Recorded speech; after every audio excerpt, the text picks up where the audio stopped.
vamos a cerrar esta parte de negociación. Ya hemos visto algunas técnicas, hemos visto algunos elementos, pero quiero dejarles los tips más puntuales para que ustedes tengan herramientas para negociar. Como siempre lo he dicho, podemos negociar y hoy nuestro tema se llama Trato con personas difíciles.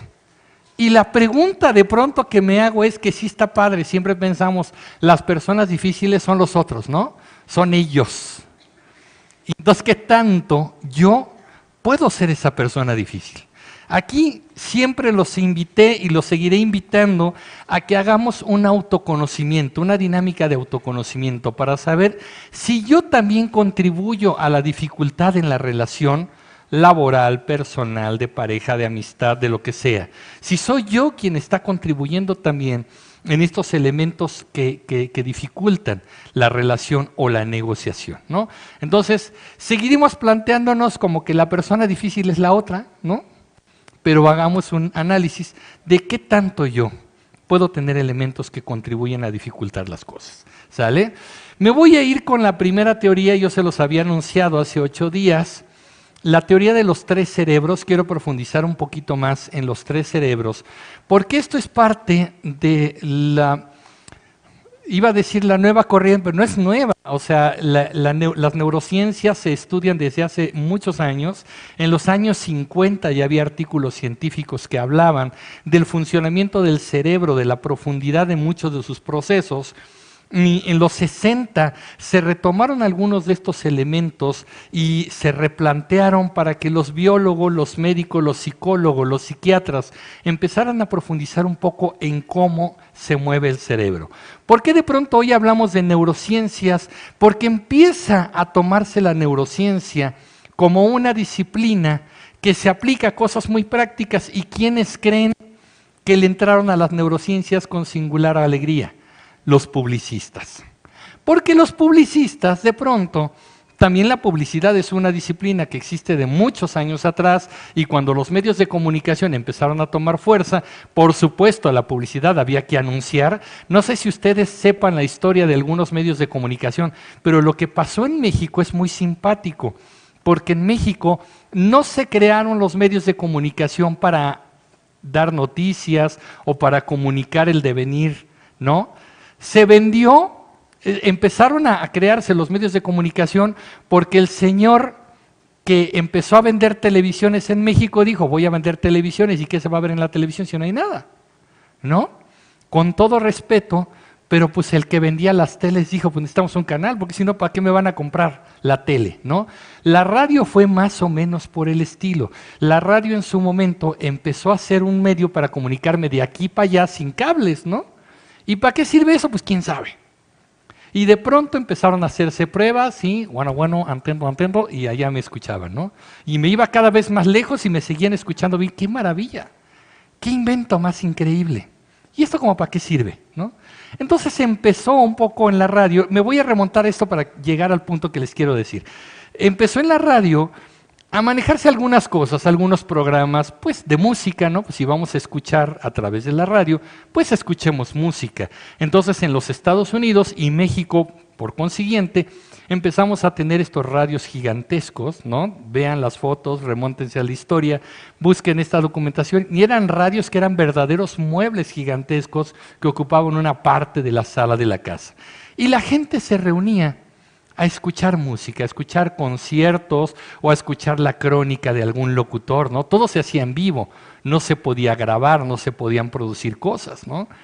Empezaron a darse cuenta que junto con la música y los comentarios, pues se podía anunciar de pasadita, ¿no?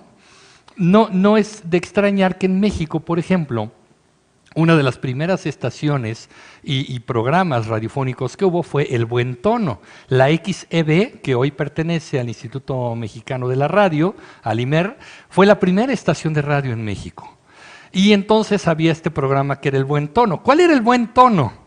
Una marca de cigarrillos que patrocinaba, y entonces de pasadita pues también fumar Buen Tono. ¡Ah, qué rico! ¿No? Entonces oías la música y todo, y pues dijeron algunos otros, pues yo también me apunto, ¿no? Escuchamos música y de pasadita, no olvide que el Fab, limón, no sé qué, y entonces anunciaban, ¿no? Era padre el asunto. Fíjense que pasó algo muy interesante. en los inicios del siglo XX, hubo dos acontecimientos fundamentales. Uno de ellos fue el Titanic. Todos vimos la película del Titanic, ¿no? No es cierto que iba Leonardo DiCaprio ahí, es un mito, ¿verdad? Pero queremos pensar que ahí iba Leonardo DiCaprio. Y entonces viene este hundimiento, empieza a correr la noticia con los otros barcos, si han visto la película o no la han visto. Hay una parte que no se relata mucho, que en realidad el barco pidió auxilio mucho, y los barcos sí se enteraron que tenía dificultades, pero estaban muy lejos, tardaron mucho tiempo en llegar, por eso también murió mucha gente. Y entonces se crea en la costa de Nueva York la expectativa de qué pasó. Y hubo 2, 3 personas que tuvieron el buen tino de decir, oye, tenemos la radio, vámonos a Nueva York a relatar qué está pasando. Y algunos empiezan a relatar la llegada de los primeros sobrevivientes del Titanic. ¿Qué año estamos hablando? 1914, muchas gracias. ¿No era 12? Sí. Bueno, 14, muchas gracias. Bueno, entonces empiezan a llegar y a alguien se le ocurre empezar a relatar esto. Es muy interesante porque entonces alguien se le prende el foco y dice, oye, la radio puede ser también para transmitir noticias. ¿Y qué haces cuando transmites noticias? Tienes a la gente atenta al medio de comunicación. Después ocurre la explosión de estos dirigibles. ¿Se acuerdan que eran estos dirigibles que se llenaban con un gas especial? No recuerdo cuál era, que incluso hacían vuelos transatlánticos. Venían desde Europa y llegaban a Estados Unidos. El Hindenburg, que le toca un rayo, ocurre alguna situación y estalla. Se cae, ya cuando estaba a punto de aterrizar el Hindenburg, se prende en llamas, es un infierno impresionante. Y la gente que estaba relatando la llegada de este monstruo majestuoso, empiezan a relatar la desgracia del Hindenburg. Entonces los medios dicen, wow, esta es una manera en la que podemos aprovechar esta tecnología para llevar los sucesos al mundo. Después se les ocurre recrear la Guerra de los Mundos actuada en la radio. La guerra de H.G. Wells, si no me equivoco, es el autor de la Guerra de los Mundos, y Orson Welles decide escenificarla en la radio. Y entonces el problema es que se daban estas noticias como si fuesen reales. En este momento estamos viendo en Atlanta aterrizar unas naves espaciales, están llegando unas personas con armas y están disparándole a la gente. Y después venía la advertencia. Atención, esto es un relato ficticio, no es verdadero. Pero la gente no escuchó eso. Y se dieron casos de pánico en muchos lugares porque realmente se sentían invadidos por los extraterrestres, ¿no? Entonces empieza la gente a darse cuenta, sobre todo la gente de los medios, que por alguna razón estas cajitas mágicas que se llamaban radio y después se llamaría televisión, tenían una cierta influencia en las emociones y en la respuesta y las actitudes que tomaría la gente. Por eso la publicidad va primero en un ámbito muy amateur, ¿no? A anunciar los nuevos cigarros, el nuevo traje, los viajes. Era como muy aficionado el asunto y después se va profesionalizando. Hoy en día, siglo XXI, se retoma un poco el asunto de las neurociencias porque los publicistas ya se dieron cuenta que los seres humanos, ustedes y yo, ya nos saturamos de publicidad. Y no toda la publicidad hace que compremos. Y no toda la publicidad se paga a sí misma. Ahorita muchos anunciantes pagan millones de pesos o de dólares por una campaña publicitaria y de todas maneras no lo recuperan. Estamos en una economía global de mercado, y entonces la gente necesita vender y para que puedan vender tienen que anunciar lo que venden, ¿no? Entraron al asunto y dijeron, oye, ¿será que las neurociencias nos puedan ayudar a que los seres humanos, casi como zombies o robots, podamos ver un anuncio y salir corriendo a comprar? Creyeron que era eso, pero déjenme derribar un mito desde el inicio. Las neurociencias no hacen eso. Sin embargo, lo que sí pueden hacer las neurociencias hoy en día es leer a las personas para saber por qué reaccionamos y por qué decidimos. Si ustedes se acuerdan bien, si no me equivoco, fue en la primera clase, el primer viernes que estuvimos aquí, yo les dije que más del 85% de las decisiones que tomamos en nuestro día a día vienen de la parte subconsciente, que incluso vienen desde un punto más emocional que racional. ¿Sí? Bueno, las neurociencias se pusieron a investigar por qué tomamos decisiones, por qué reaccionamos, por qué de pronto nos gusta algo y por qué de pronto no nos gusta algo. Y se encontraron cosas muy interesantes. En la década de los 60 se retoma un estudio antiguo y viene la teoría de los tres cerebros. Paul Dick MacLean es quien retoma todo esto y déjenme decirles algo, esta teoría ya está muy superada. Ahora se han encontrado mucho más cosas, pero sigue siendo el fundamento para entender de manera muy básica cómo es que el cerebro funciona. De hecho, déjenme decirles que una de las primeras tesis de la teoría de los tres cerebros es que debido a que el ser humano evolucionó, hay como capas específicas en el cerebro donde tenemos la parte más primitiva, la parte que evolucionó más y la parte más moderna, la que nos hace Homo sapiens sapiens, ¿no?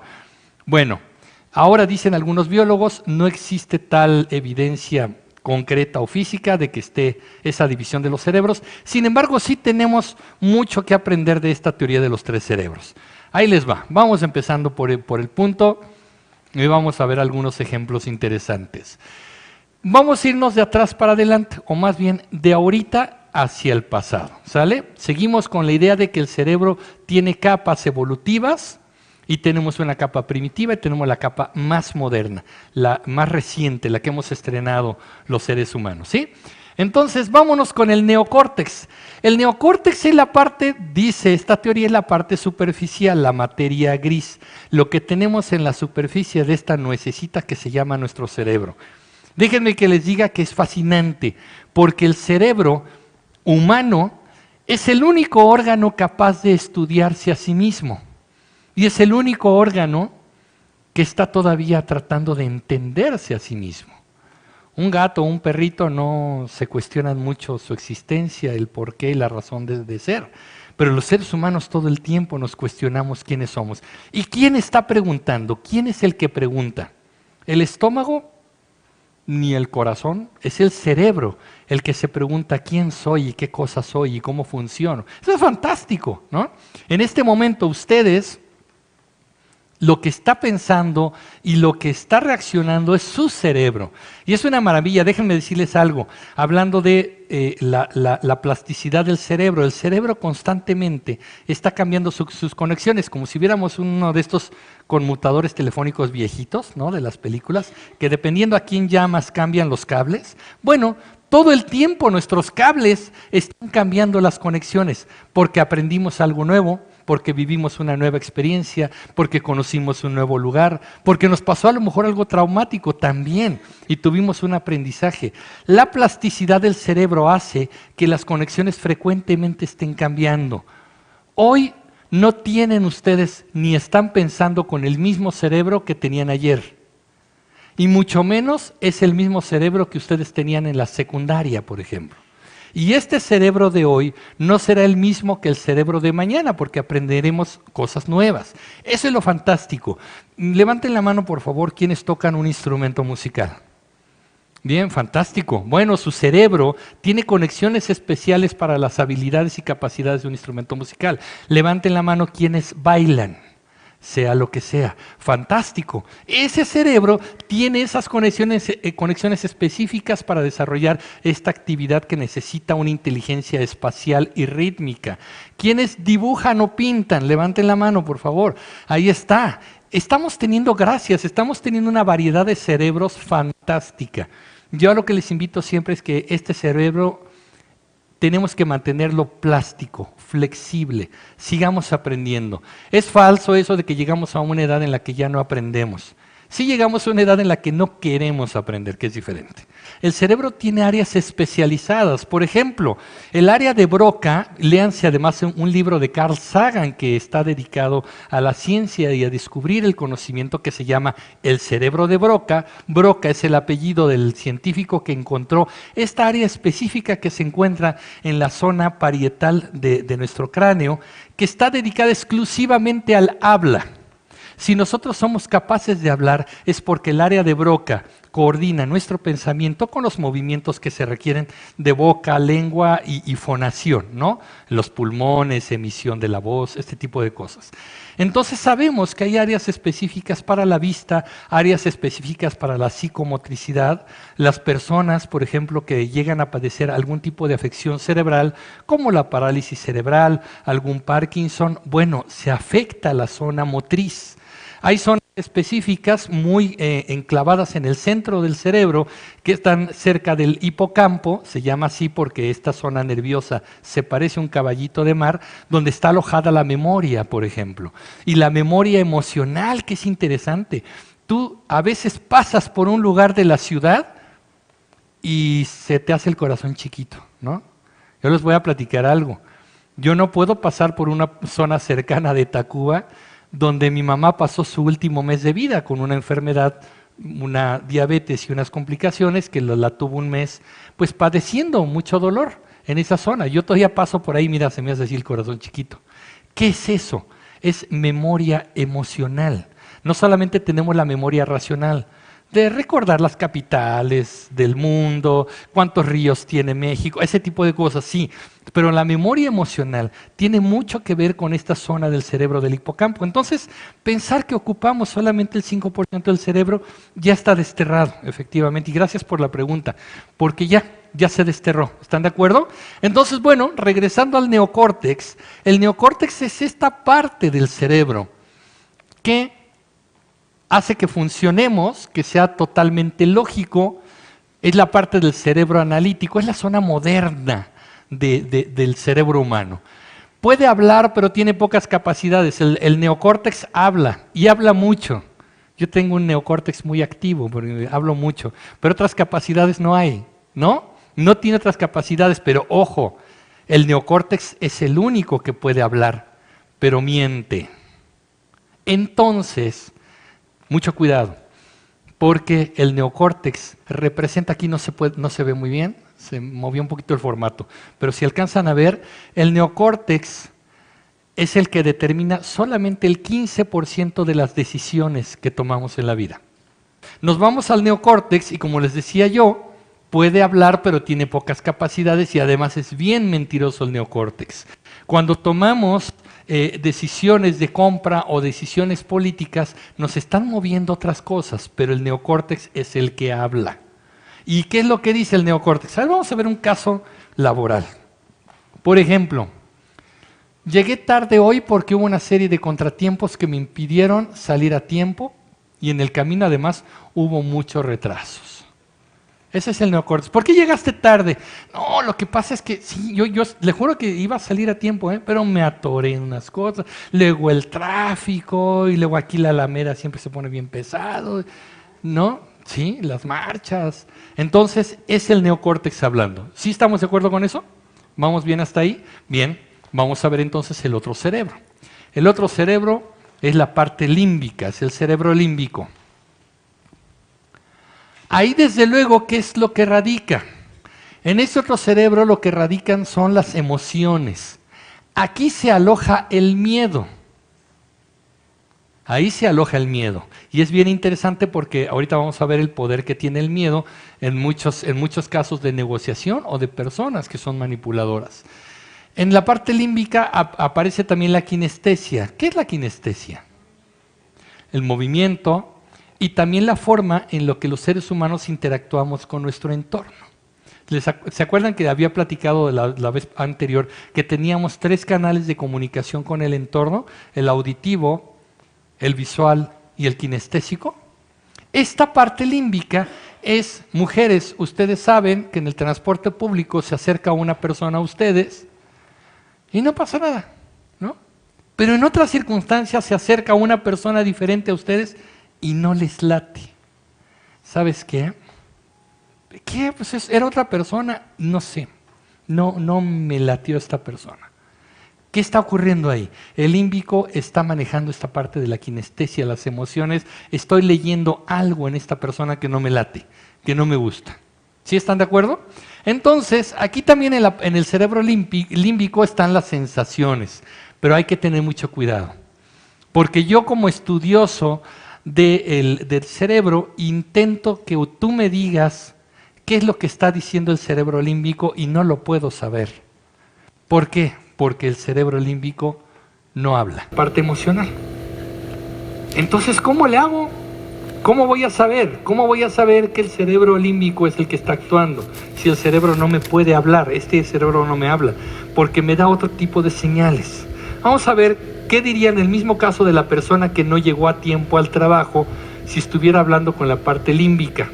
Por supuesto, esto no se lo va a decir a su jefe. Llego tarde porque algunas responsabilidades me dan miedo.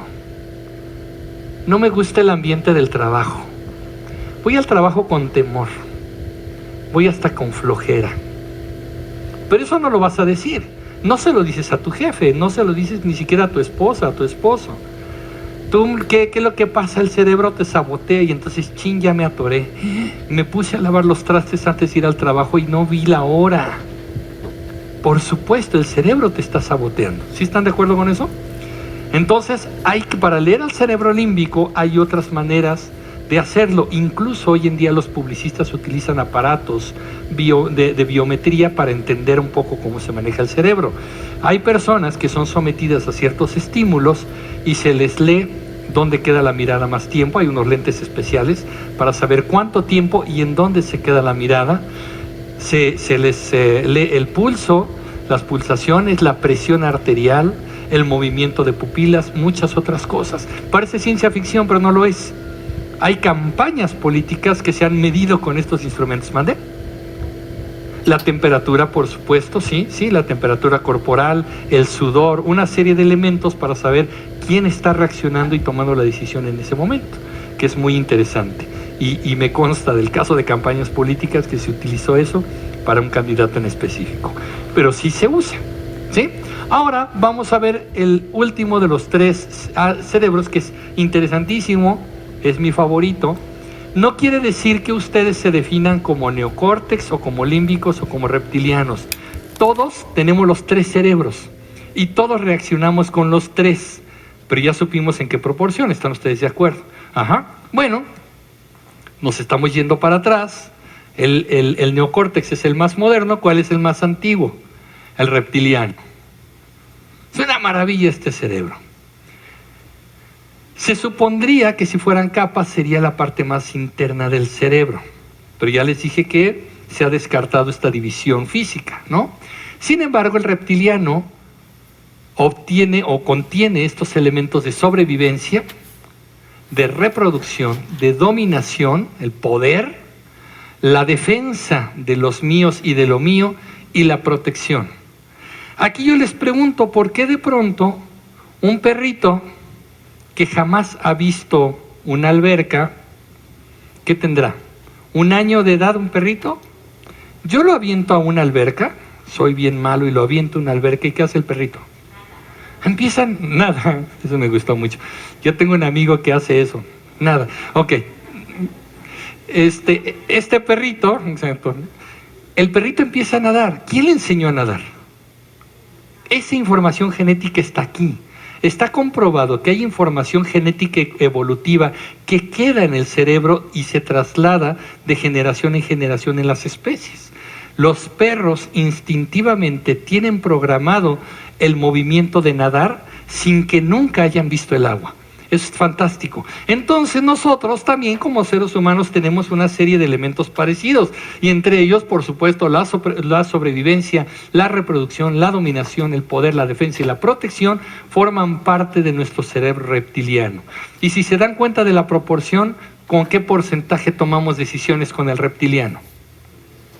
El 55%, más de la mitad de nuestras decisiones están condicionadas por el cerebro reptiliano. ¿A qué responde el reptiliano? Normalmente al miedo, que es el que más nos hace tomar decisiones, y también a la esperanza. Al ratito les voy a hablar un poco. La esperanza es más compleja. El miedo es muy básico y es muy primitivo. La esperanza es más compleja y podemos nosotros trabajar con ella de una manera interesante. Ahorita se los voy a platicar.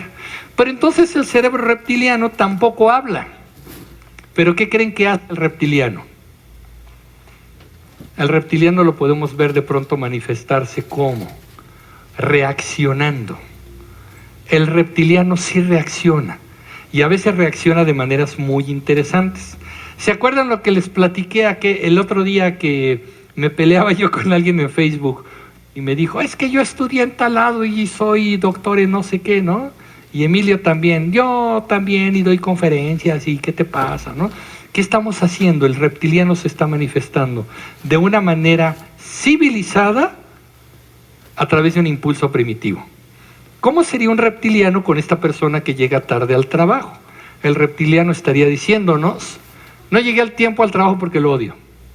Lo odio, punto. No hay más argumentación. No me quiero encontrar a mi jefe, me cae bien gordo. Mira, veo su cara y me dan ganas de agarrar el pisapapeles, ¿no? Eso es el reptiliano. No quiero que me pongan chambas desde temprano. No. Así que ¿para qué llego temprano? Luego llegan, ay, Emilio, ponte a hacer. No quiero. Ese es el reptiliano. ¿Quieren verlo en acción?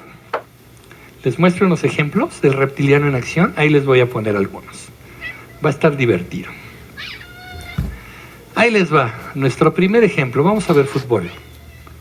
¿Se acuerdan ustedes? Colegas caballeros, recuérdenme el Mundial. Zinedine Zidane se está retirando de la selección de Francia. ¿Qué año fue? 2006, gracias. Zinedine Zidane es su partido de salida, ya se retira como uno de los grandes. Un futbolista además con una fama de ser caballeroso, de ser un hombre muy gentil. Se le había tomado siempre con un prestigio muy pulcro, un hombre muy correcto, además un maestro en el fútbol. Hoy en día creo que es entrenador de Barcelona o del Real Madrid. Real Madrid, gracias. Pues es un tipazo, Zinedine Zidane. Es el partido final, están jugando la final de no sé qué, y entonces es su último partido, con eso se va a despedir como jugador del fútbol. Fantástico, están jugando contra Italia y de pronto algo pasa. Vean la nación, no sé de qué país, fuera México sería José Ramón Fernández, ¿no? ¡Qué bárbaro, qué bárbaro! Vamos a este momento que es maravilloso.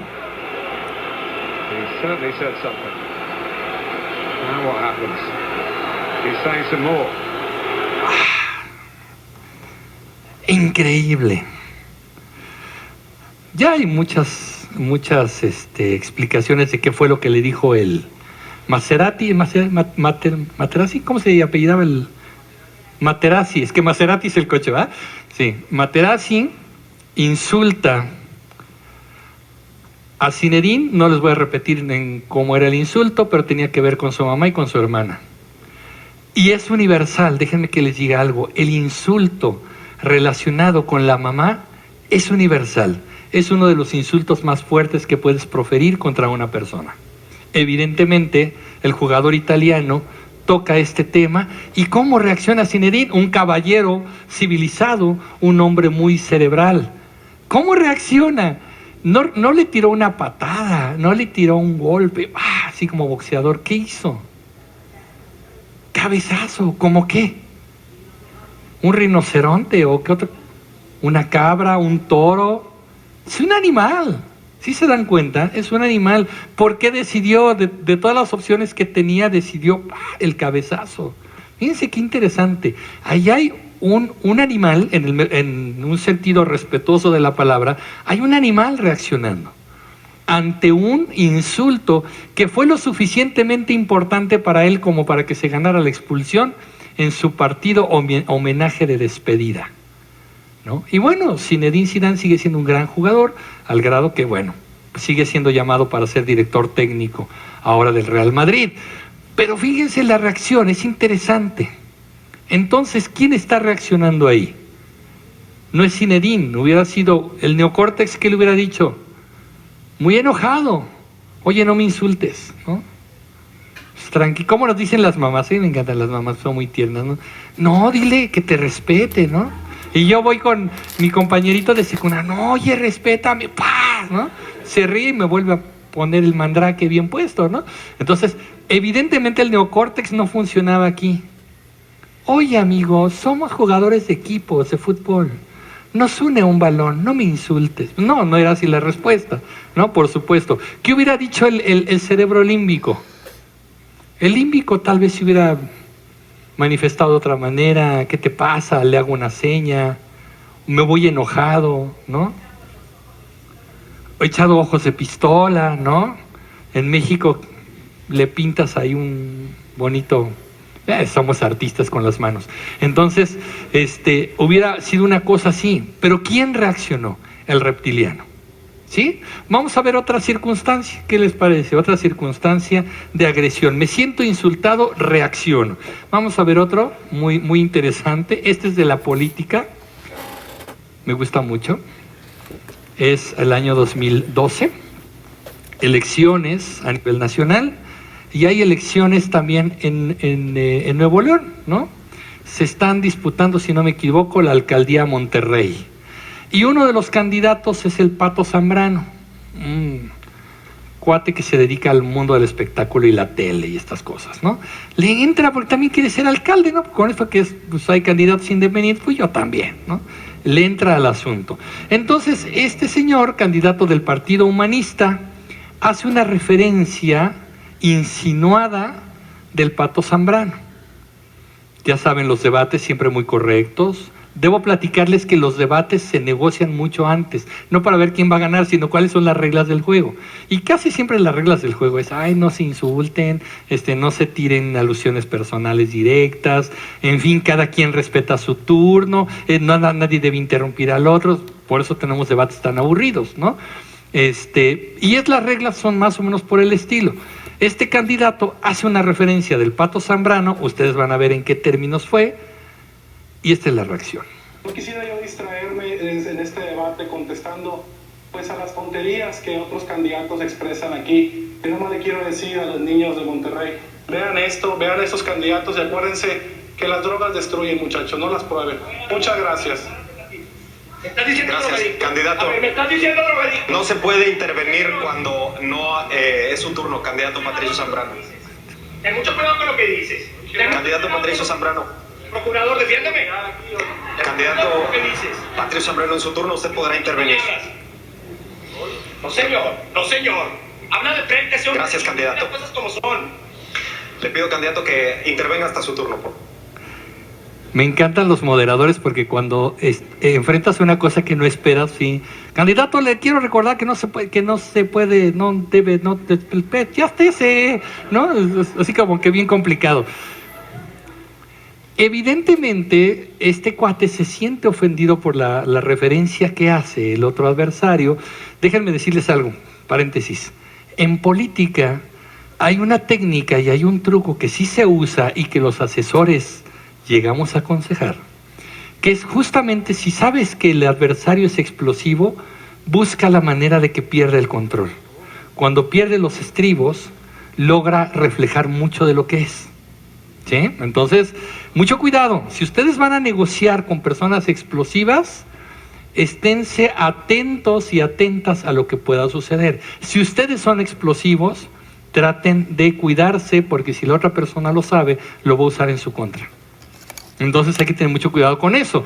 Evidentemente aquí es lo que hace, me encanta, ¿no? Se pasa, además es parte de este ritual otra vez, entre machos alfa, ¿no? Voy a tu templete, pero pues a la mera hora no me animo a pegarte, ¿no? Te grito de cosas. Y luego, ¿cuál es el recurso final? Procurador, defiéndeme, ¿no? Pues si el procurador ya no es procurador, es candidato y me vale lo que te esté pasando, pues yo quiero ganar, ¿no? También. Procurador, defiéndeme, me encanta. Pues, ¿qué hubiera dicho?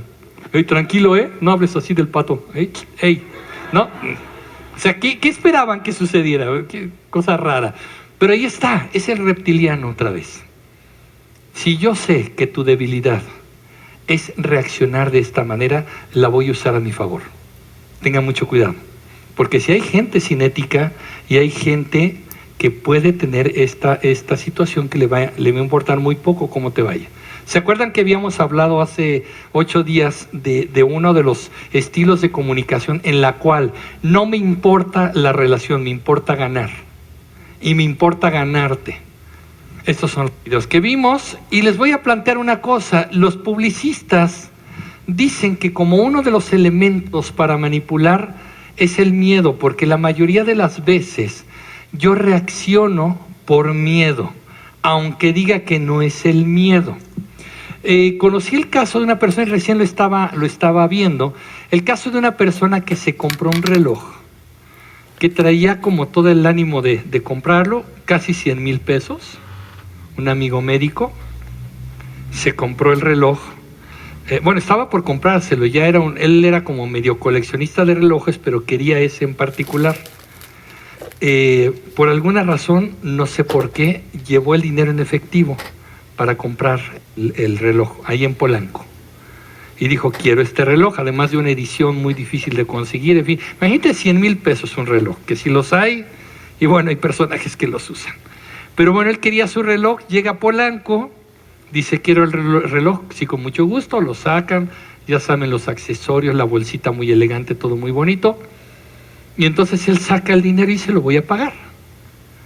Y le dice el vendedor, nada más que le voy a decir una cosita, perdóneme, pero aquí no aceptamos pagos en efectivo. Bueno, lo que pasa es que no sé por qué razón traía el dinero en efectivo, no lo traigo completo en la tarjeta. Mire, si quiere, ¿qué banco es? Tal, aquí a 2 cuadras adelante usted puede ir a hacer el depósito y ya después si quiere paga con su tarjeta o hace un cheque de caja y el cheque lo recibimos. No, es que yo lo quiero pagar, ya me lo quiero llevar. Es que no aceptamos dinero en efectivo. Pero ¿cómo es posible que estén desperdiciando una venta de 100,000 pesos? Pues lo siento, es política de la tienda. Y se fue muy enojado. Aquí hubo 2 elementos muy curiosos. Uno de ellos decían, ¿por qué el reloj es increíblemente caro si a veces el tema de la maquinaria o los materiales pues no lo amerita necesariamente? Yo no sé si trajera diamantes a lo mejor o trajera una aleación de oro en particular, pero en realidad es un reloj con cierto diseño. Creo que ustedes conocen muchas marcas de bolsas que también cuestan 20,000 pesos, 30,000, y dices, ¿por qué? ¿Qué está hecho de piel de mosca cocida a mano? ¿O qué es lo que hace que el material sea tan caro? No, lo que la marca sabe es que es caro porque de esa manera los que lo pagan son clientes exclusivos y distinguidos. Están cuidando un prestigio, por eso puedo despreciar una venta de 100,000. Lo que hizo mi amigo es, casi se resignó y dijo, pues es que últimamente pues sí quería el reloj, pero pues ya no lo quiero. ¿No? Le vino ahí como un disgusto y ya no se compró el reloj. La pregunta no es del negocio, porque el negocio lo sabe. La pregunta era para mi amigo, ¿por qué querías un reloj tan caro? La verdad, los relojes de cuarzo a veces son más exactos.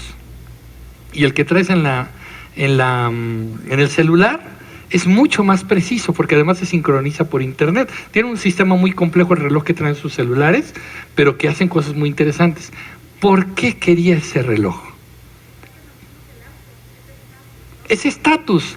Pero en este caso, sí, claro, ese es un estatus, pero entonces estamos hablando de otro miedo. El del carro está perdiendo la virilidad por la edad. ¿A qué miedo correspondía este médico, que es un médico joven? ¿Cuál es el miedo que tenía el médico? Claro, a no pertenecer al club de los médicos que se pueden comprar ese reloj. Si yo no me compro ese reloj, no pertenezco a tu grupo. Inevitablemente, los publicistas dicen que tenemos el miedo a muchas cosas y el miedo nos hace reaccionar. Es el motor de la mayoría de nuestras decisiones. A veces haces cosas por tus hijos, aunque sabes que están mal, porque tienes el miedo a perder el amor de tus hijos. A veces haces cosas en el trabajo que sabes que están mal, porque tienes miedo a perder el trabajo. Eso es lo más evidente, pero con un reloj bien caro no te podrías imaginar que había un miedo implícito ahí, el miedo a no pertenecer al club de amigos que nos vemos en el club deportivo y todos mientras estamos en shorts, estamos presumiendo el reloj de 100,000 pesos. Entonces no pertenezco a ese club, ¿no? Evidentemente. Es muy interesante. El miedo también, la publicidad sabe esto y lo usa, la política lo sabe y también lo usa. Las personas manipuladoras lo saben y lo usan. Tengan mucho cuidado e identifiquen el por qué están tomando cierto tipo de decisiones y a qué miedo corresponde ese tipo de decisión. Eso es bien interesante. Miren, algunos de nosotros hemos estado en trabajos que no nos han gustado, pero como creemos que ese es el único trabajo que nos puede sacar adelante, estamos ahí por los siglos de los siglos. Es que si me salgo la cosa está muy difícil. Y la neta, sí, está bien difícil. Pero yo he tenido la ventaja, aunque he pagado a veces el precio de la incertidumbre económica, de pronto decirle que no a un cliente, porque el cliente pone ciertas condiciones muy abusivas. Y vuelvo al tema, mucha gente por decir, es que es el único dinero que me va a caer, pues ni modo, lo voy a agarrar. Y al final acabas maldiciendo que le hayas dicho que sí. Te trataron mal, te pagaron mal, no te pagaron completo, en fin, una serie de cosas. Yo tengo la ventaja con ciertos clientes de decirle, primero me tienes que hacer caso en las asesorías, segundo me tienes que pagar. Es que la cosa está muy difícil, pues no. Bye. Tengo la libertad de decirle que no a alguien porque ya le perdí el miedo a la incertidumbre. La incertidumbre sigue ahí, y vaya que hemos pasado buenos momentos y malos momentos. La parte económica, miren, es así. Sí, pero si ya aprendiste a navegar en las olas, tienes un poco más de libertad y entonces tienes también una autoestima, te valoras. Si yo en este momento les preguntara a ustedes, así como en el poema que anda en el metro, papá, ¿cuánto vale un minuto de tu tiempo? Bueno, ¿cuánto vale una hora de su tiempo? ¿Cuánto vale? Con lo que ustedes saben hacer. Ante una negociación también nos devaluamos mucho. No sabemos cuánto valemos. ¿Por qué? Porque la asociación me pone un estándar, porque mi salario es más o menos así, porque he visto que en el mercado se cobra así. Es muy difícil. Yo he tenido también que pasar por etapas en las que cobro muy caro, a veces cobro barato, a veces no cobro, inevitablemente, pero sí sé ahora a quién sí le cobro y a quién no le cobro, que es la diferencia. Antes, con el miedo de, o con la promesa de, es que si vienes a dar este curso gratis, te vas a dar a conocer. Y ya cuando pasé como 3, 4 experiencias que di el curso y nadie me conoció, ¿verdad? Entonces dices, chin, no, pues no es así la cosa. Te pones selectivo. Lo importante de ir manejando el tema del miedo, no se trata de combatir el miedo no se va. Eso es muy importante, el miedo no se va a ir. Lo interesante es trabajar con él para que no te impida ser funcional, para que no te impida hacer... Dicen por ahí, hay un meme, ¿no?, en Facebook que dice, si lo vas a hacer y tienes miedo, pues hazlo con miedo, pero hazlo, ¿no? Bueno, anímate, piensa cuánto vale lo que yo hago, piensa cuál es mi lugar a la hora de negociar y por qué también yo tengo derecho a pedir. Ahorita hay un candidato que está queriendo que otros candidatos se unan a su candidata. ¿Sí saben de quién estoy hablando? Más o menos. ¿Sí? Bueno, ok, gracias. Entonces, le dice a alguien, oye, pero tú estás llamando a que el otro candidato se una a ti y el que gana. Y él dijo, no, ha habido y en la historia hubo gente que llegó sin pedir nada. Sí, pero incluso hasta en el amor te hace daño. Llegar y darlo todo sin esperar nada. Lo que dice las canciones normalmente, hay que entregarse sin pedir nada. ¿Qué pasa cuando entregas y no recibes nada a cambio? Te quedas vacío. Te quedas sin nada. Es importante que en una negociación tú también recibas y te des el valor para decir, pues es que yo también. Había una señora esposa de un señor que decía, lo merezco abundancia, merezco abundancia. No sé en qué país era eso, ¿no? Oye, sí, ya lo está escribiendo en una libreta, pues escríbelo tú también. Sí, pero por supuesto, porque tú también mereces abundancia, tú también mereces salud, tú también mereces felicidad, tú también mereces estar rodeado de gente constructiva. Si vas a negociar y tienes miedo, pues ni modo, éntrale al miedo. ¿Yo? Una vez tuve un enfrentamiento con un ex socio, nos dimos un agarrón del cocol y lo hice con muchísimo miedo. Estaban otros socios ahí con nosotros, él estaba en aquel lado de la mesa, yo estaba de este. Llegó un momento en que, Emilio, no se vale, porque yo tomé una decisión muy radical. Un día les platicaré los detalles, pero tomé una decisión radical y pegó en la mesa cuando le dije lo que había decidido. ¡Pah! Y se paró. Emilio, eso no se vale, y se puso así en la mesa. Yo dije, de este lado hay 3 cuates, de este lado hay otros 2, 3 cuates, en lo que llega hacia mí yo sí corro. ¿no? Yo sí corro, me caigo, o sea, yo por eso aprendí a echar rollo, déjame que le diga que es un secreto de mi vida. Yo por eso aprendí a echar rollo, porque soy muy malo para el pleito. Entonces yo mejor voy negociando, yo echo rollo y no me voy a los trancazos porque sí me tiran en la primera. Entonces, a veces pasa eso, lo vas a hacer con un chorro de miedo, pues protégete. Ten un plan A, ten un plan B, ten un plan C, pero hazlo, prepárate.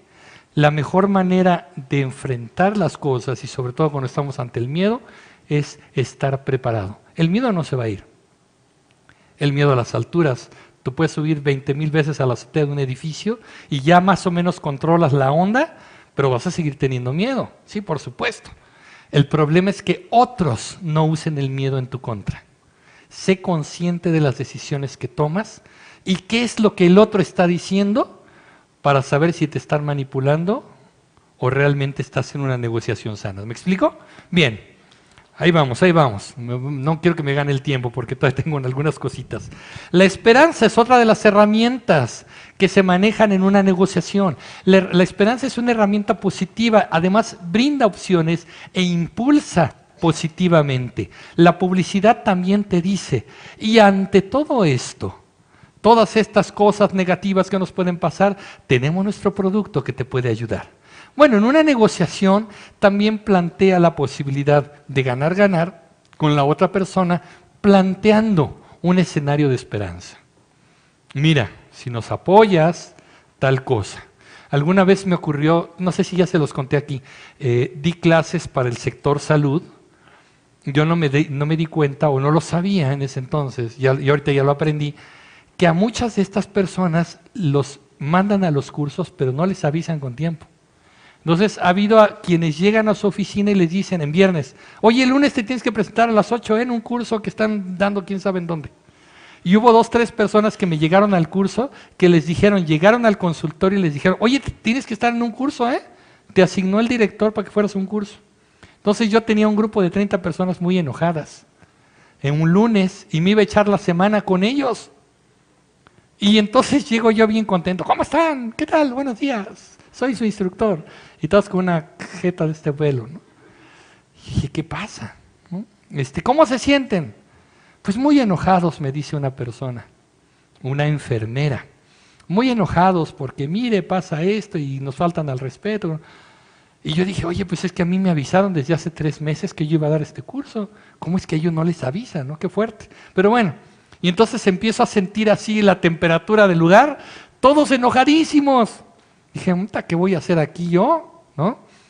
Entonces llegué a una negociación, les dije, a ver, vamos a hacer 2 cosas. Era de lunes a viernes, 5 horas, o sea, salíamos a las 2 de la tarde.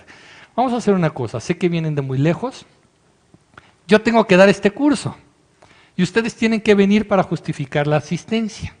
Les propongo algo, aprendamos juntos, ¿sale? Yo les voy a impartir algo que les va a servir a ustedes, se los voy a tratar de impartir de la mejor manera posible y ustedes, porfa, pónganme atención, ¿no?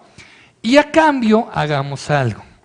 Vamos a hacer súper entretenido el curso de aquí al viernes y les propongo que si salimos a las 2, yo ya sabía que podía hacer eso, si salimos a las 2, yo les propongo y les prometo que salimos a la 1, para que tengan 1 horita más para irse a comer. Algunos venían de súper lejos, ¿no?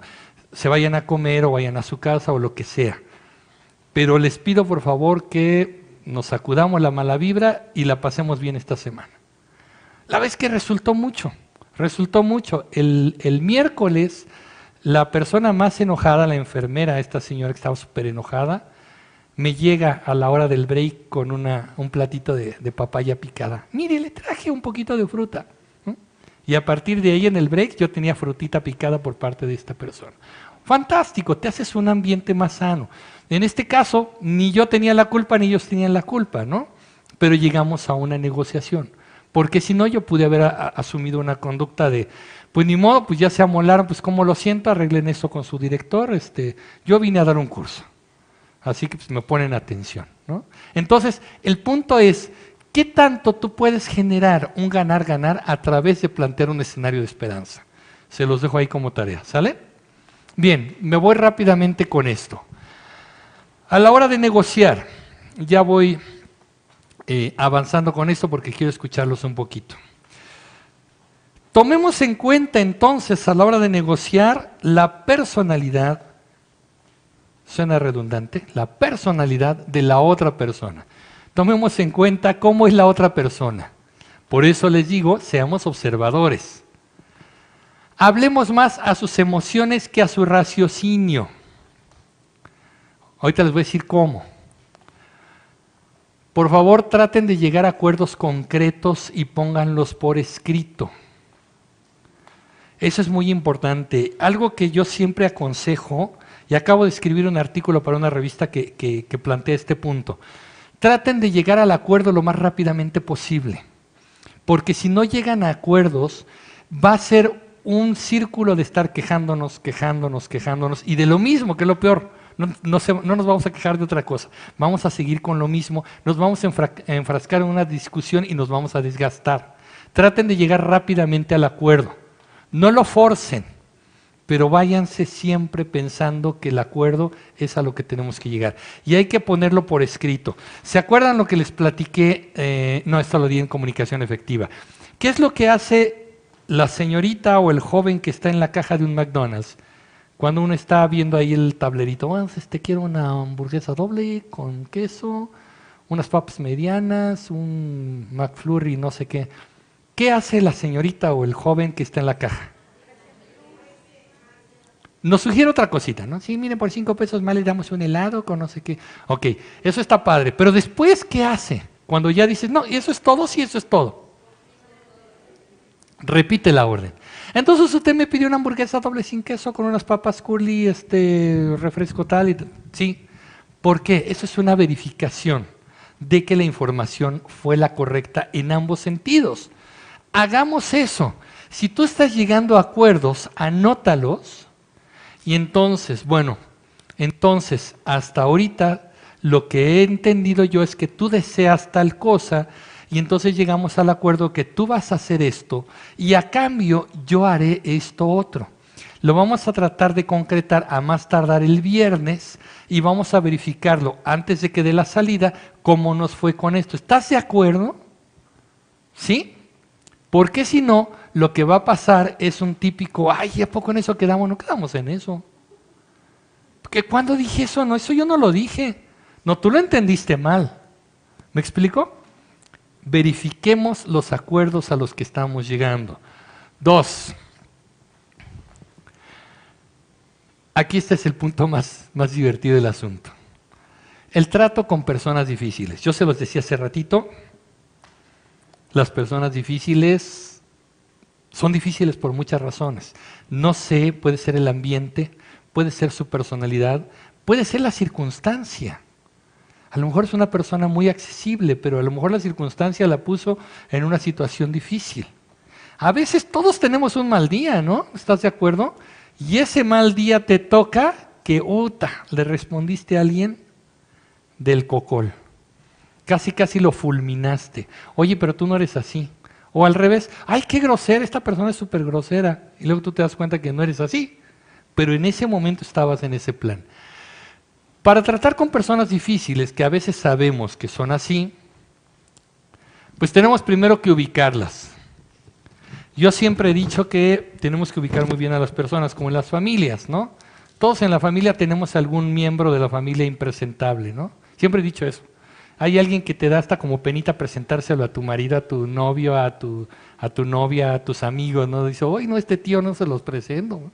Sí, está así como... Si ustedes están tratando de repasar, ya se imaginan quién es el impresentable de la familia, ¿sí? Ya tienen la carita. Yo nada más les digo, si están repasando y no encuentran quién es, a lo mejor eres tú. Pero bueno, así se los dejo, ok. Igual, tú sabes en el grupo donde estás, en el escenario en el que estás negociando, si la persona es difícil o no. ¿Sí? A veces es un tema simplemente de comprensión, pero hay que ver hasta dónde puedes llegar. Primero haz la tarea, planifica. No puedes llegar a una negociación sin saber qué vas a negociar y cómo vas a negociar. Hay que hacer la tarea, hay que planificar. Hay que definir con claridad el asunto a negociar. Pueden meterse 3 temas más, pues no los metas. Vas por un asunto muy concreto y vas sobre ese a negociar. ¿Sí? Plantea claramente qué esperas del otro y qué propones tú.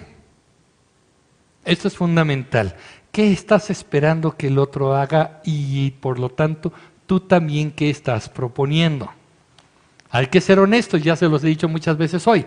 ¿Qué hay en ti que ayuda o perjudica a la negociación? ¿Vamos bien? Sí. La planificación incluye qué es el asunto concreto en el cual voy a negociar, cómo lo voy a negociar, cómo voy a empezar el diálogo, de qué manera voy a abordar el tema. Quiero ser muy directo, a lo mejor ayuda. A lo mejor no es directo, a lo mejor necesitas un poco de, pues, cómo has estado, cómo te sientes, ¿no? Un poquito de introducción, yo siempre digo, es un poco de baile, para tratar de calmar el ánimo y ver cómo son las cosas, ¿no? ¿Qué es lo que vas a negociar y cómo lo vas a negociar y qué instrumentos vas a utilizar para esa negociación? Sí. Levante la manita. Ah, ok, gracias.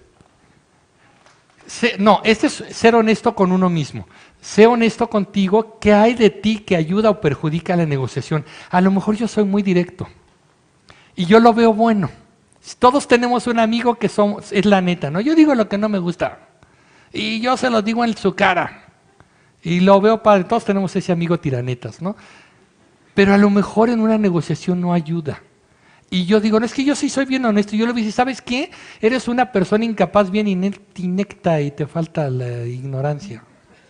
Y la neta es que capacítate, papacito, porque sí estás bien grueso. Yo sí se los digo así bien neta. Y a lo mejor es lo que está haciendo que la otra persona se enoje y diga, maestro, ¿no? Hay que ser honesto con uno mismo. A lo mejor soy una persona muy golpeada, a lo mejor tengo una expresión muy dura. Y eso a la otra persona la puede poner en advertencia o la puede cerrar o se puede sentir amenazada. Hay que ser muy honesto con uno mismo y decir, ¿sabes qué? Sí soy de un tono fuerte y con esta persona no voy a llegar a nada. A lo mejor voy a suavizar el tono. O a lo mejor soy súper confuso. Me muero de miedo en la negociación y le doy vueltas al asunto. Pues entonces, sé honesto, reconoce eso y trata de ser más concreta o más concreto, ¿no? Es un poco el ejemplo. Tal vez tú en tu estrategia ser directo es bueno. En ocasiones tienes que poner contexto si la otra persona necesita el contexto. Pero lo que sí es importante es ser claro y ser breve. Ajá. Sí, yo creo que una discusión que lleva mucho tiempo puede meter otros temas que dificultan el resultado. Si es más que ser directo, tú tienes que saber si la persona le viene bien el lenguaje directo, adelante. Pero si ves que no, sé muy claro y sí tienes que llegar al grano pronto. Yo estoy de acuerdo contigo en que no le echemos mucha vuelta.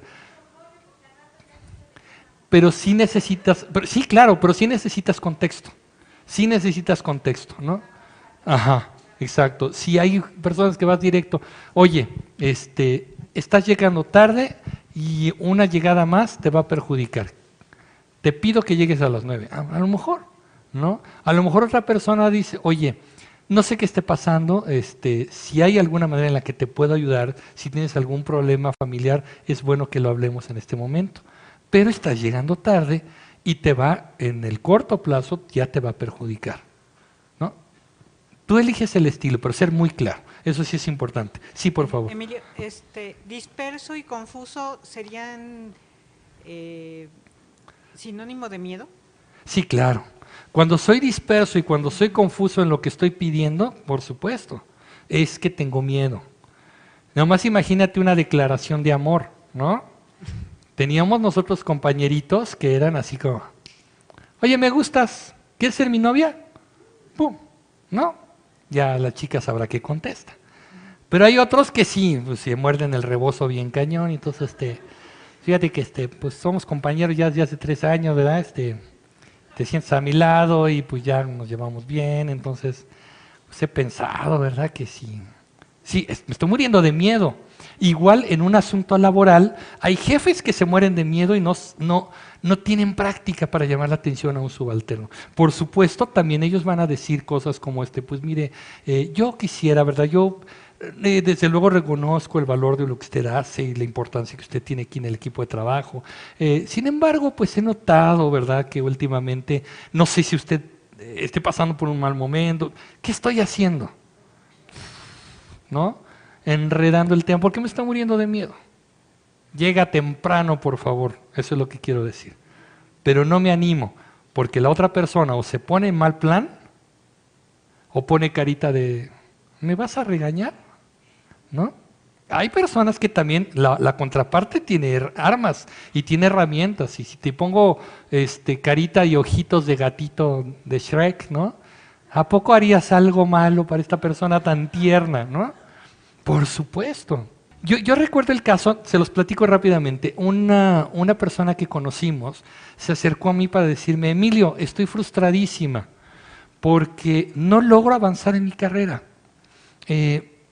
Tengo maestría, tengo doctorado, he tomado cursos de aquí por allá, y cada vez que quiero que me tomen en cuenta en el trabajo, toman en cuenta a alguien más. Estoy harta, ¿qué estoy haciendo mal? Digo, pues es que, ¿qué es lo que haces? Yo ya he hablado con mi jefe varias veces y le pido que reconozca mi valor. La verdad es que acabo llorando siempre. Y ¿lloras cuando ves a tu jefe? Sí, es que me frustra mucho, siento horrible. ¿Lloras luego o te tardas en llorar? Pues casi cuando empiezo a decirle que es que no reconoce mi valor me pongo a llorar. Y a ver, la primera estrategia es que empieces a dejar de llorar. ¿Por qué? Otra vez, los cerebros. Yo soy jefe hombre, tú eres mi subalterna mujer. Me vienes a hacer un reclamo que no acabo de entender muy bien qué rollo y te me sueltas a llorar. Los hombres normalmente no sabemos qué hacer con la emoción del otro, no tenemos ese entrenamiento. Y si una subalterna mía, además, probablemente su jefe era de esos jefes muy estrictos, muy cuadraditos, muy enmarcados en ciertos protocolos, se le suelta a llorar la subalterna, ¿qué hace? Puta, no sé qué hacer con esto. Ay, doña fulanita, por favor, la voy a tomar en cuenta. ¿Y qué me está demostrando si llora cada vez que habla conmigo? No tiene la personalidad para liderar un proyecto que yo le podría encargar. ¿Me explico? Evidentemente la primera estrategia es dejar de llorar. La contraparte tiene estrategias, sí, pero en la medida en la que seamos claros y seamos breves, podemos llegar más al resultado, ¿no? No pierdas el control de tus emociones, esto requiere entrenamiento. Ahí vengo al punto que dijiste hace ratito, es que una persona que reacciona como Zinedine es una persona mediocre. A veces no estamos entrenados para tener una reacción mucho más juiciosa o mesurada. Hay personas que no se le esperan, ¿no? Invariablemente todos enfrentaremos y estamos enfrentando y ya enfrentamos situaciones que no esperábamos, ¿no? Invariablemente. Entonces, de pronto, el no perder el control de las emociones requiere entrenamiento.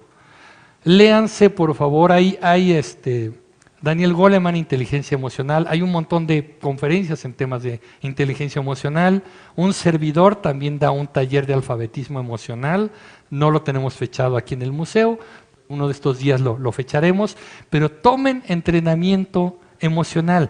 Hay un entrenamiento en ventas, por ejemplo, que es lo que más nos pega. El reptiliano reacciona cuando nos pegan donde más nos duele. Es la parte, el botoncito o el punto débil, la kriptonita de lo que somos. Y hay entrenamientos para vendedores muy interesantes. Yo no doy ese entrenamiento porque es muy fuerte. Trabajas en equipos y trabajas en parejas. Y la pareja lo que hace es, se te pone enfrente, se te pone a esta distancia de ti y empieza a decirte las cosas más horribles que tú sabes que son las que te duelen. ¿Te duele que te digan que eres bajita o bajito? Eres un chaparro, por eso no logras nada en la vida, por chaparro, ¿no? A lo mejor es lo que te duele. Y tú tienes que saber que eso es lo que duele y tienes que practicar. ¿Y cómo practicas? ¿Cuál es la respuesta? Porque el entrenamiento tiene una finalidad, que lo que te duele ya te deje de doler. Y que tengas una respuesta asertiva a eso. La respuesta ante un insulto en ese tipo de entrenamiento es un gracias, fíjate qué fuerte. Primero se dice gracias, y luego respondes con una pregunta. ¿Por qué crees que soy chaparro? ¿O por qué crees que mi estatura va a determinar mi resultado? Cuando haces una pregunta al agresor, el agresor no sabe qué responder. Pero no importa, no importa lo que le haga el otro, lo que importa es que a ti te deje de doler. Y todos tenemos un punto débil, todos tenemos ese botoncito que cuando lo toquen, nos vamos a convertir en un demonio de Tasmania. Hay que entrenarlo, y cuando la otra persona nos pegue ahí, tendremos una respuesta asertiva. ¿Sí? Pero eso requiere entrenamiento, entonces pues busquemos ese entrenamiento. Hay que mantener una actitud positiva. Escucha. Es importante en la negociación escuchar, ya se los había dicho en algún momento, escuchar para entender, no para reaccionar. Escuchar para entender. Esto es importantísimo, siempre fomentar el respeto. Si la otra persona empieza a faltarte el respeto, hay que llamar 1 o 2 veces a la atención de decir, en este momento no te estoy insultando, te pido que no usemos esas palabras y regresas con expresiones positivas. Porque si la cosa se pone más difícil, tú puedes decidir terminar el diálogo en ese momento. A lo mejor no es el momento para negociar. Los ánimos se exaltaron, la otra persona empieza a insultar, entonces en ese momento tú cortas. Creo que no es el momento para platicar. Vamos a platicar en otro momento, vamos a calmarnos y paras el diálogo, sí. Sí, bueno. A veces en los procesos de negociación, previo a llegar a sentarse a negociar, sí, hay un intercambio epistolar, sí, entre los negociantes o el equipo encargado de ajá, organizar una negociación donde fijan lineamientos generales, claro, de la manera en cómo se van a llevar a cabo las negociaciones. Es parte de un proceso de negociación. sí, Antes de llegar y sentarse a la negociación, uh-huh. porque de esa manera también evita estas circunstancias, ¿no? Sí. Fija las reglas, los términos en que vamos a negociar, ¿no? Claro. Y las metas a las que queremos alcanzar, ¿no? Sí, por supuesto. Para no dejar ahí desamarrado cosas, ir amarrándolas ya, ¿no? Sí, gracias. Idealmente sí, por supuesto, sí les quedó claro, ¿no? Se intercambian unos documentos previos a una negociación para marcar algunas reglas y algunos contextos.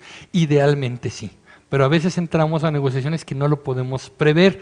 Evidentemente esto va enfocado a personas ya muy difíciles que sabemos que puede darse este tipo de cosas.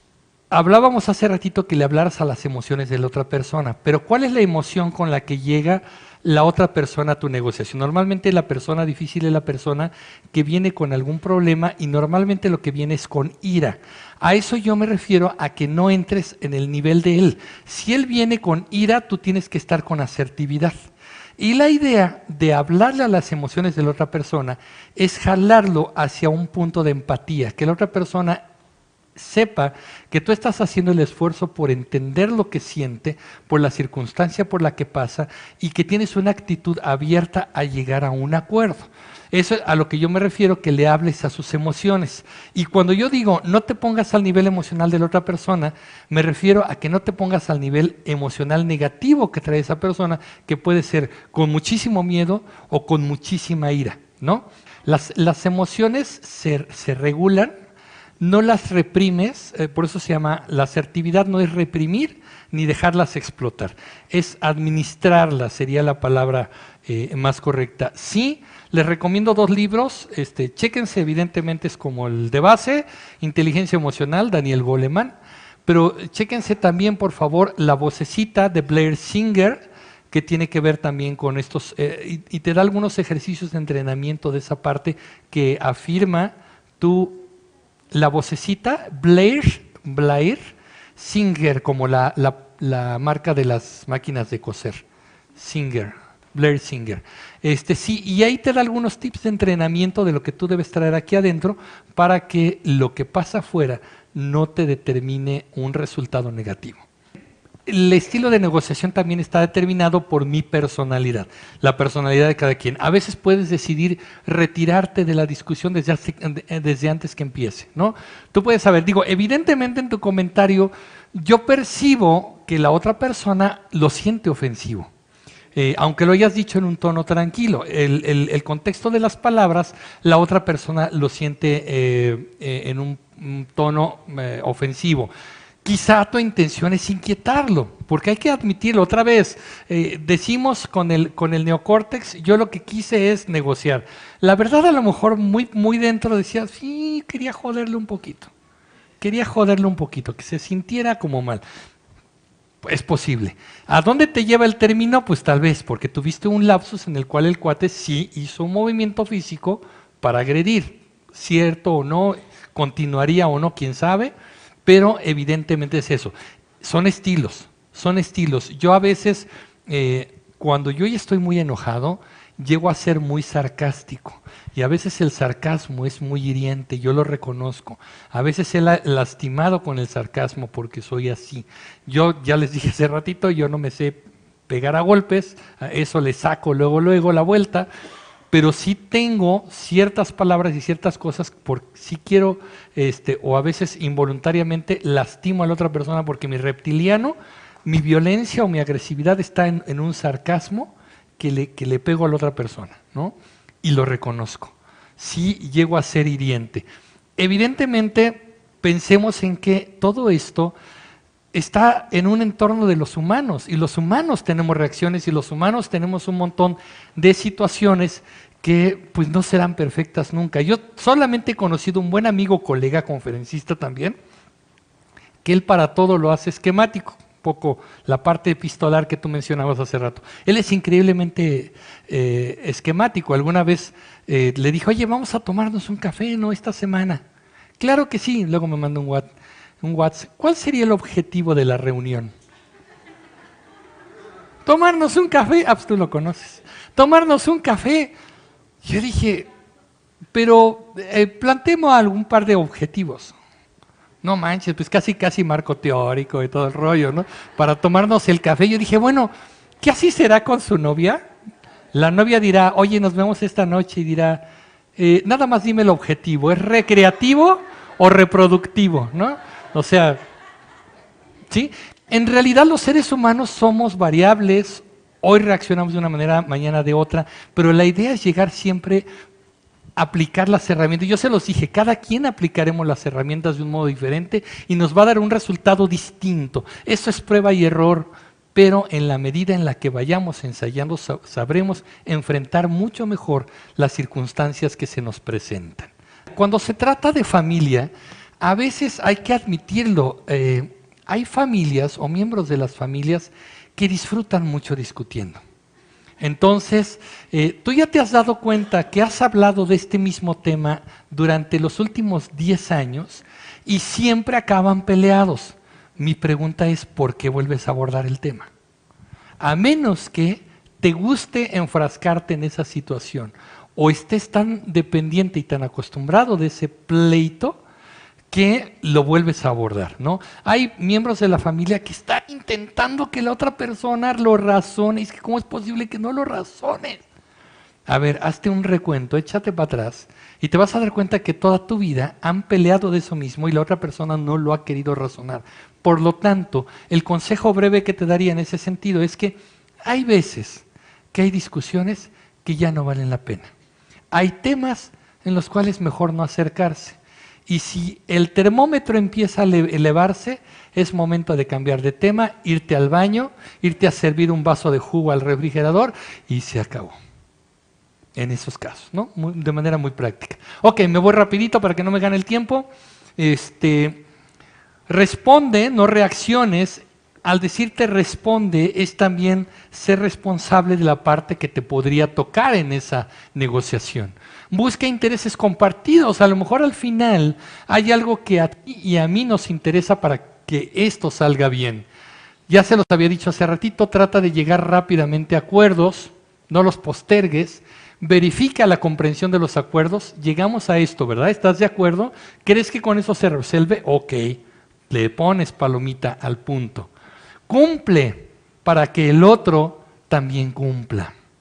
Eso es importante también, sí, cumple. Hasta con los niños, ¿no? Todos tenemos ese consejo. Si ya le prometiste algo, pues ya ni modo.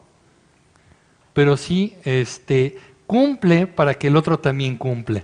Voy rápidamente. Argumenta con hechos. Es que lo que pasa es que tú siempre has estado con esa actitud. No, olvídalo. Es con hechos. Mantén tu equilibrio emocional. Ya se los había dicho anteriormente. Se requiere práctica para el equilibrio emocional. A veces sí te dan ganas de agarrar a patadas a la otra persona. Bueno, pues ya un logro será que no lo pateaste, ¿no? Es parte del equilibrio. Vas avanzando en ese sentido. Prepara una propuesta ganar-ganar. A lo mejor a ti y a mí nos conviene que lleguemos a este punto. Comprende el descontento del otro. Tú puedes decir, es que no puedo creer que te enojes por eso, es una tontería. ¿Qué estás haciendo? Descalificando el punto de vista del otro. Y si le dices, es que te estás enojando por una estupidez, ¿qué pasa con la otra persona? Se enoja más. Estás diciendo que me estoy, y empezamos con esos rollos de, ¿me estás diciendo estúpido? No, que te estás enojando por una estupidez. Por eso me estás diciendo estúpido. Entonces, nos metimos en un rollo que ya no tiene al caso, ¿no? No elimines a lo mejor sí estás pensando, es que no puede estar enojado por esto, son idiotes. No lo digas.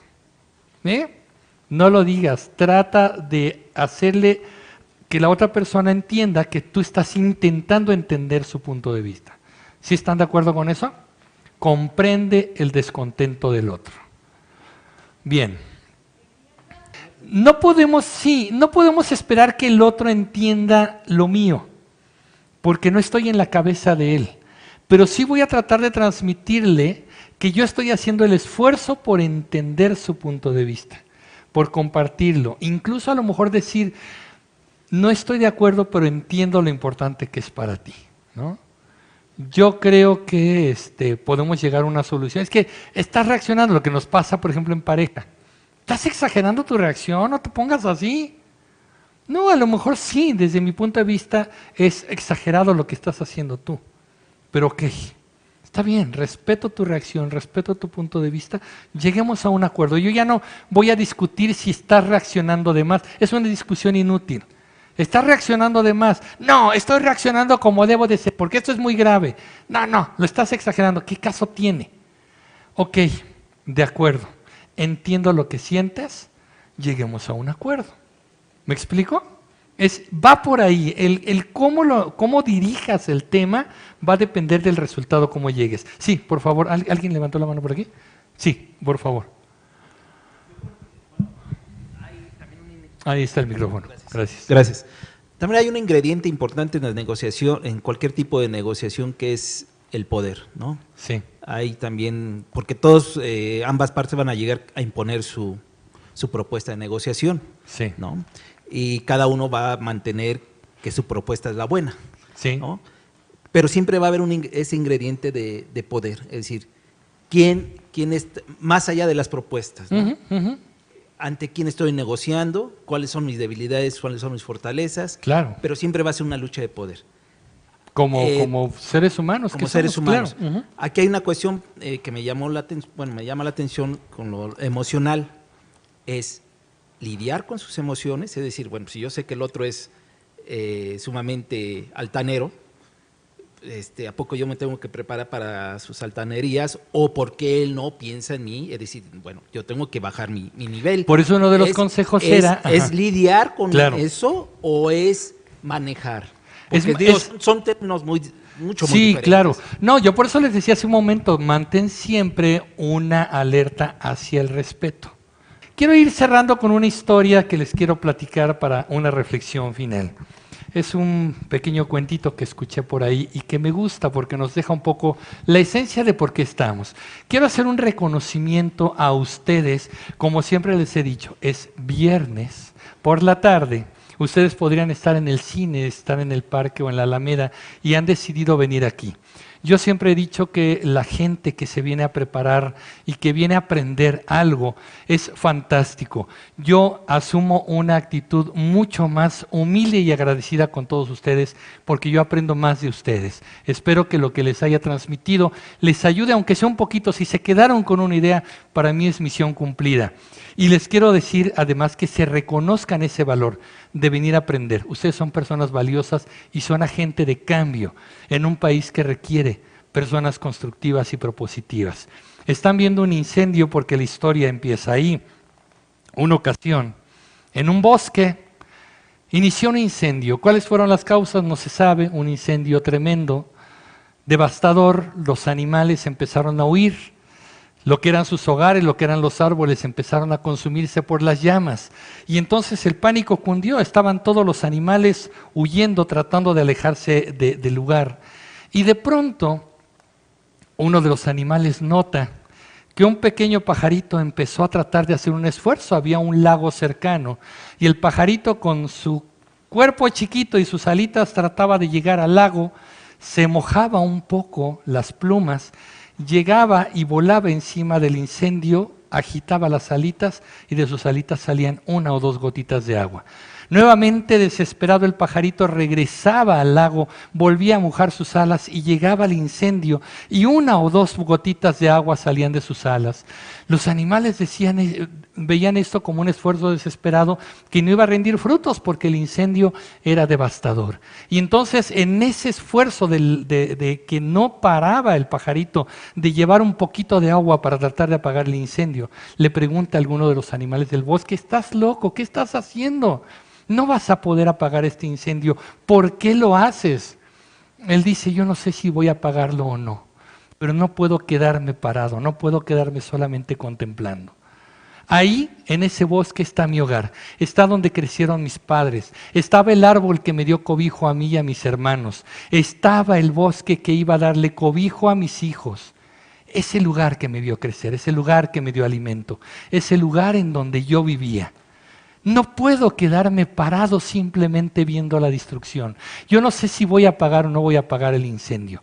Lo importante es que estoy haciendo un esfuerzo. Escuchando esto, los demás animales del bosque empezaron como pudieron a tratar de llevar agua y trataron de hacer su esfuerzo, conmovido por esta situación. Las nubes, que observaron y escucharon todo, empezaron a juntarse y produjeron una lluvia abundante que apagó el incendio del bosque. Aquí la pregunta que les quiero hacer en este momento es: ¿qué tienes tú en tu interior, en tu inteligencia, en tu integridad que puede generar ese cambio? A lo mejor tú solito no vas a transformar este país, pero puedes empezar por transformar tu hogar, a tus hijos, a tus hermanos, a tus padres, a la gente que te rodea. Todos nosotros somos ese agente de cambio. Y si ustedes decidieron dejar la comodidad de la casa, yo sé que muchos vienen de lugares muy lejanos aquí al centro de la ciudad y no saben cómo me siento agradecido porque han venido aquí a escucharme. Bueno, eso es ese esfuerzo, es esa pequeña gotita de agua que va a generar el cambio en este país. Yo les quiero agradecer y nada más encargarles y pedirles por favor a todos ustedes, por favor aquí, por favor a todos, por favor a ustedes y a los que están hasta allá, que seamos agentes de cambio. Y así sea una gotita la que aportamos a este país, sea la gotita positiva que hoy nos urge y que hoy necesitamos para que este país sea mejor. Yo no quiero un futuro mejor para nuestros hijos, quiero un presente también para nosotros, para que nosotros también disfrutemos de este país, de la riqueza que nos damos como mexicanos, como sociedad, como seres humanos.